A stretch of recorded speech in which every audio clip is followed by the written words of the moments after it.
katrs kaut reiz ir paskatījies uz savu auto un padomājis, ko ja padarītu to labāku? Tieši tā sākas tunings. Šodien es pastāstīšu, no kurienes vispār rada šī kultūra, kādi ir tuninga veidi, kā tas mainījies un par ļoti daudz ko citu. Ceru, ka pēc šī video jūs atklāsiet kaut ko jaunu, vai varbūt pat paskatīsieties uz tuningu pavisam no cita rakursa.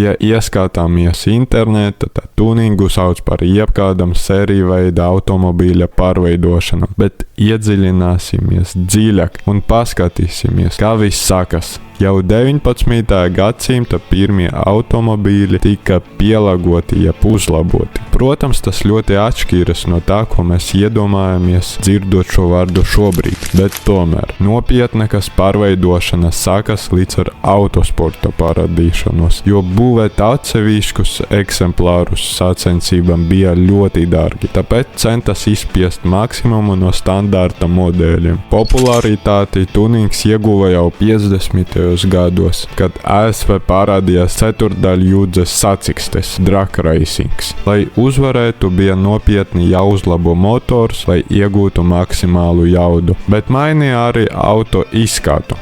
Taču es uzskatu, ka lielāko ieguldījumu tuningā sniedza valsts cita planētas mala – Japāna. To sacensību vilni sasniedza nedaudz vēlāk, jau 70. gados. Tur arī izgudroja driftu, kontrolētu automobīļa sanslīdi, virsbūves uzlīkas un citas modifikācijas tur bija vienkārši nereālas. Eiropu tunings sasniedza jau vēlāk, lai gan tieši šeit rādās paši automobīļi. Eiropas tunings bija konservatīvāks, ne tik spilgts, bet bieži labāk vadāmība. Tajos laikos sāka atvērties tuninga atelje, kas palīdzēja uzlabot automobīli par maksu.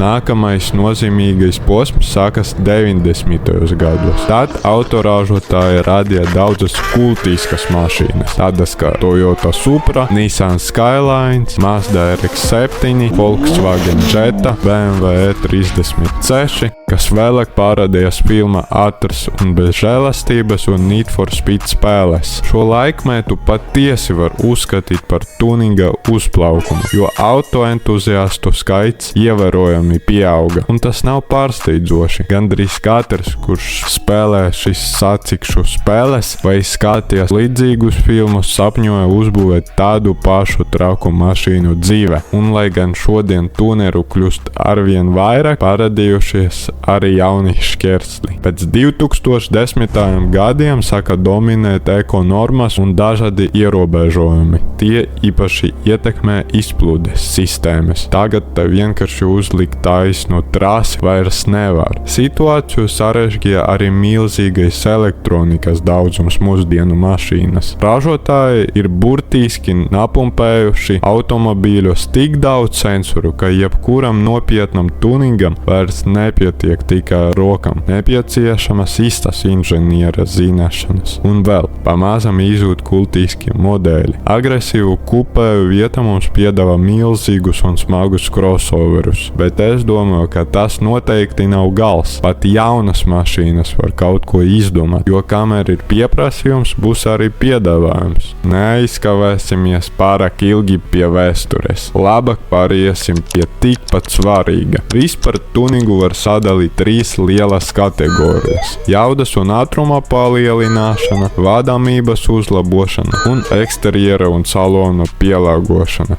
Protams, tie var pārklāties. Piemēram, bodykīti var būt aerodinamiski un uzlabot braukšanas īpašības, bet pārsvarā tie ir atsevišķi virzieni. Jaudas palielināšana ietilpst chip tunings, dzinēja programmatūras maiņa, turbīnu un kompresoru uzstādīšana. Tas ir detaļas, kas piespiedu kārtai ievada gaisu dzinējā. Nopietnāks jaudas pieaugums. Tā jau ir dziļa pārbūve, kas pilnībā maina mašīnas raksturu. Izplūdes sistēmas pārveidošana, sporta catbacks, taisnas trāses un tā tālāk. Lai uzlabotu jaudas un svara attiecību, auto var arī atvieglot, noņemt sēdekļus, skaņas izolāciju un tā tālāk. Tas pozitīvi ietekmē arī vadāmību. Varbūt arī pat motora nomaiņa un līdz ar to transmisijas maiņa. Reteki veidi, piemēram, slāpekļa oksīds jeb nitro, dod strauju jaudas pieaugumu uz īsu brīdi. Pēc jaudas palielināšanas nedrīkst aizmirst par agregātiem, kas nodod griezes momentu riteņiem. Pie būtiskas jaudas atšķirības tādas detaļas, kā ātrumkārba un kardanvārpsta būs jāmaina uz izturīgāku. Arī par riepam nevajag aizmirst. Lai realizētu jaudu 100%, vajadzīga laba saķere. Vadāmības uzlabošanai ietilpst izmaiņas piekāre, zemināšana, koiloveri, cieteki stabilizatori, tas maina mašīnas uzvedību pagriezienus.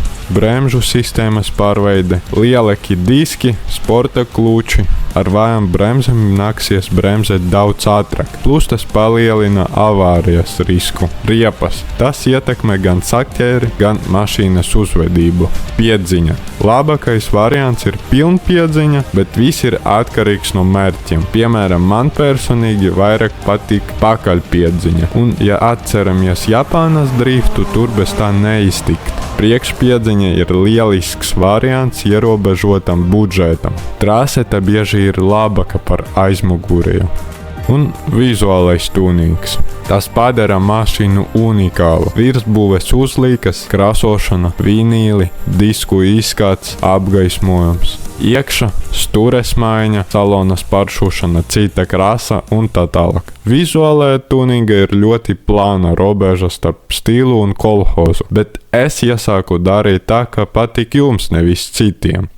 Dažādas tuninga kultūras. Mašīnu bieži var piešķirt noteiktai tuninga kultūrai pēc izskata. Daži virzieni, kurus noteikti vajag zināt. Stends, maksimāli zema piekāre, skaisti diski ar negatīvu sangāzumu, šauras riepas. GDM auto, kas paredzēti Japānas tirgu, bieži sagatavoti driftam, viegli diski, vienkārši, bet agresīvi bodykīti. Offroads, pacelta piekāra, dubļu riepas, metāla buferi, ekspedīciju bagažnieki. Šeit svarīga ir gan stila, gan reāla funkcionalitāte. Lowriders. Amerikāņu kultūra, hidrauliska piekāre, pateicoties kurai auto var lekt, chroms, dārga krāsošana, aerogrāfija, liela uzmanība salonam. Sleeper. Vilks aita sāda. Ārēji mašīna izskatās maksimāli vienkārša vai pat nepamanāma, bet zem pārsēga milzīga jauda. Eiropas stils, vācu premium auto stoka izskata, it kā tikko no konveira. Bosozuku. Japānas stils ar milzīgi pagarinātiem izputējiem, uzlīkam, pārsēgiem un jumtiem. Hot rod. Automobīļi ar dažādiem virzieniem. Street rods. Uzsvars uz gaitas īpašībām, minimāls eksterjers. Līdzstāls. Maksimāli zemi, skaisti krāsoti, ar daudz chroma. Chop tops. 30–40 gadu autoru apcirstu zemu jumtu. Vēl viens stils. Red style. Automobīli, kuru vizuālais stāvoklis tiek atstāts tāds, kāds tas ir, bet tehniski viss tiek restaurēts, izņemot redzamu virsbūvi.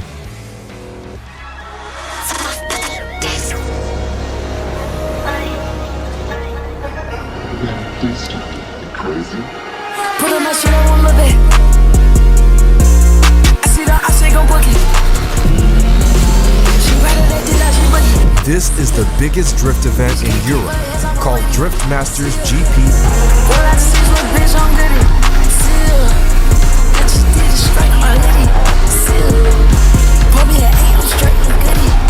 Piebildīšu pāris vārdus par tuninga kultūru pie mums Latvijā. Šeit ir īsts vācu, japāņu un amerikāņu stilu miksējums. Tā kā autosports ietekmē civilu braukšanu un Latvijā īpaši attīstīts drifts, notiek gan starptautiskas, gan Baltijas sacensības. Daudzi ateljē būvē driftkārus, piemēram, HGK, kas arī ražo detaļas. Tāpēc drift mašīnas var redzēt auto tikšanas pasākumos, festivālos un pat trekdējos.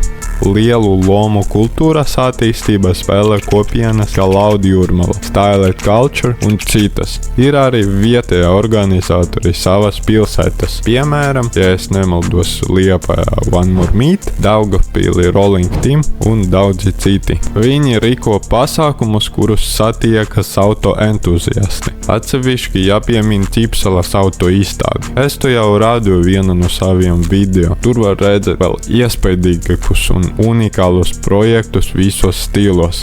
Runājot par pašu auto, populārākie projekti Latvijā ir BMW S-sērijas. Visbiežāk redzamas E46, bet aktīvi tiek tuningotas arī E36, E60, E90 un citas. Uz šiem auto ir milzīgs daudzums gatavu risinājumu. Piekāre, uzlīkas, dzinēju maiņas, jaudas palielināšana, pilnīgi jebkas. Tehniskā apskate pie mums par laimi ir maigāka nekā Vācija, bet tomēr ir lietas, kuras pirms apskates nākas noņemt vai nomainīt.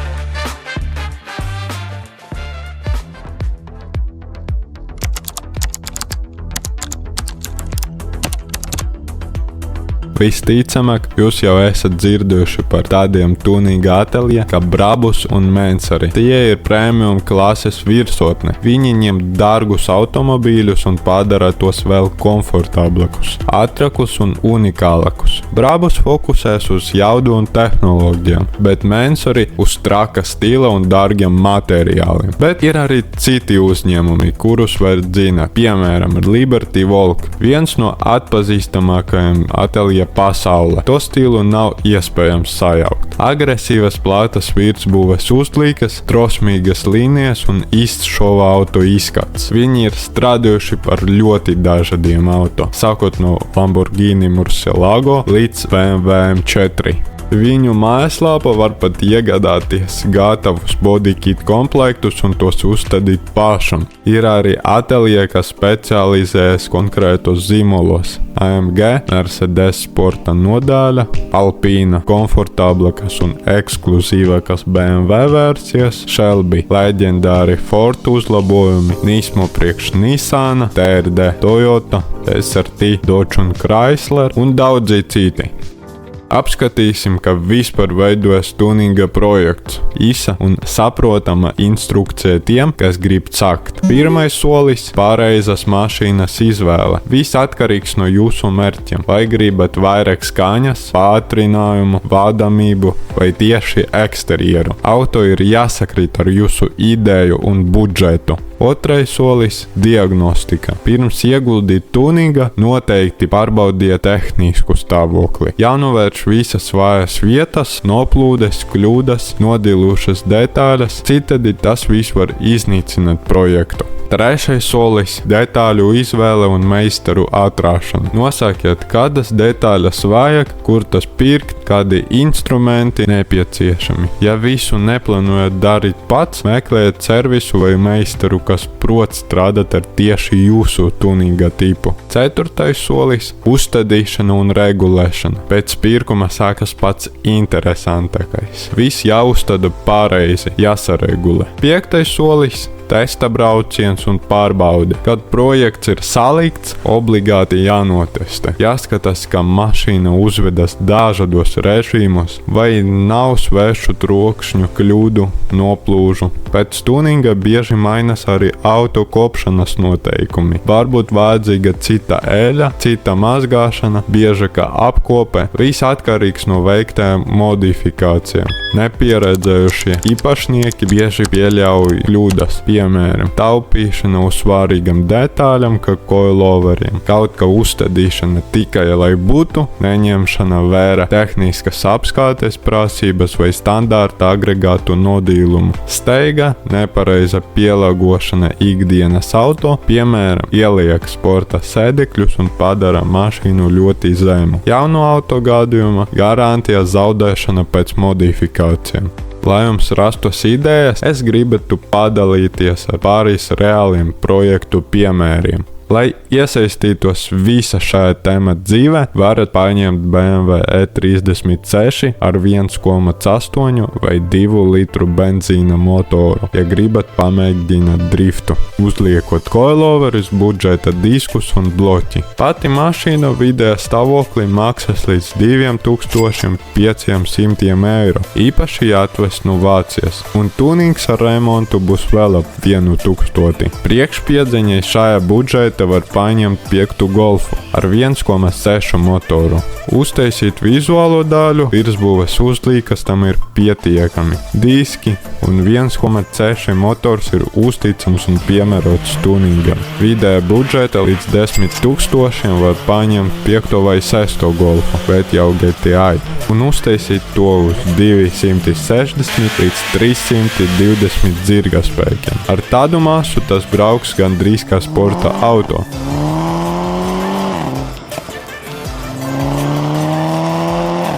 Sākot no 20 000 eiro, jūs gandrīz esat brīvi savas vēlmes. Var uzbūvēt projektu gandrīz jebkurai idejai, tāpēc padomi tur vēl īpaši nav vajadzīgi.